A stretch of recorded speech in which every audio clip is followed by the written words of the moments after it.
My grandparents lived in a house across the street from where the family business was located.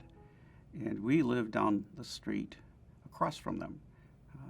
When we were kids, we were able to just walk over and spend time with my grandmother because my grandfather had already passed away. And there were things about the house that I remember that are kind of weird. I mean, it was it just seemed dark inside. But she had a sun porch in the front of the house, and we would play bunco there. And I don't even remember what bunco was. I just know there was dice, and we won all the time.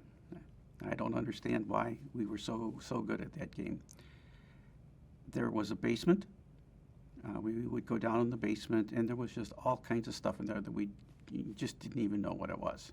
It was kind of like the storehouse at the end of the Raiders of the Lost Ark, just all kinds of stuff that was there. But up in the front, there were rows of wine bottles and root beer bottles. The wine bottles were empty, but the root beer bottles weren't. And we were always fascinated by, how do you do that? How do you get the wine, the rainbow in, the root beer in there, and the caps back on? And we tried it a couple of times, and it was not very good. It was flat.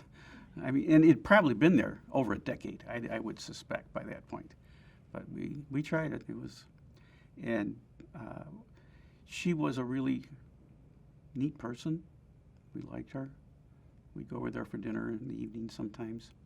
And then we moved up to the northwest side, and my dad would, I think he took us to visit my grandmother's to give my mother a break. I think. But we would go down there, and we enjoyed being there. So I have found out through research that Maypole, which is the street that my grandparents lived on, used to be Park Avenue. And at some point, the city, in its infinite wisdom, changed the name. And now it's not Park, it's Maypole. And so they would have been like about here, which is right across from the alley from the business was here. And it looks to me like the business was there first and that they bought the house later. I thought it was the other way around. This is a document to document that my grandfather was buying the house at 4108 West Park Avenue. They were already in the business, and now he's buying the house across the alley. And I was under the impression that it had been the other way around, that they had the house and bought the business. And it's just kind of weird that they did that. Hard to believe, and they paid what, $2,800. That's kind of amazing.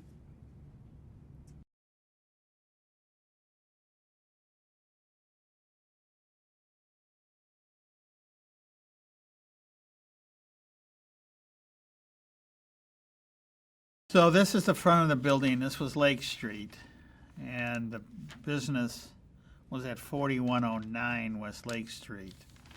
And over here is Karloff, and that was 4100. So the family company, this was a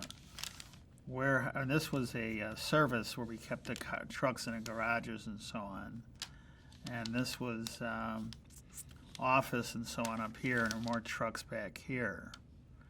And they grew up, it says the alley right here, and their yard backed up right here. It was a small house. There wasn't much to it. You know, cool thing about the west side back then is that Washington Boulevard, so there was Lake Street, Maypole, West End, and then Washington Boulevard. And from the city out, Washington Boulevard were all these beautiful brownstones, beautiful structures on the outside. And they were mostly all 2- and 3-story with balconies out the front. And it was a lot of big money people living in those homes. A lot of doctors, a lot of political people. It was very interesting. Any politician or anybody of any significance, they'd die and they'd have their masses downtown, and they would all come out Washington Boulevard to go out to the cemeteries in the western suburbs. And as we were kids, our moms, somebody would die, a bishop or a movie star or somebody from Chicago, and we'd all go over to Washington Boulevard and watch the funerals go by. But no, I just remember going to some of those homes, and they were just the woodwork and the flooring, and they were just beautiful, beautiful places.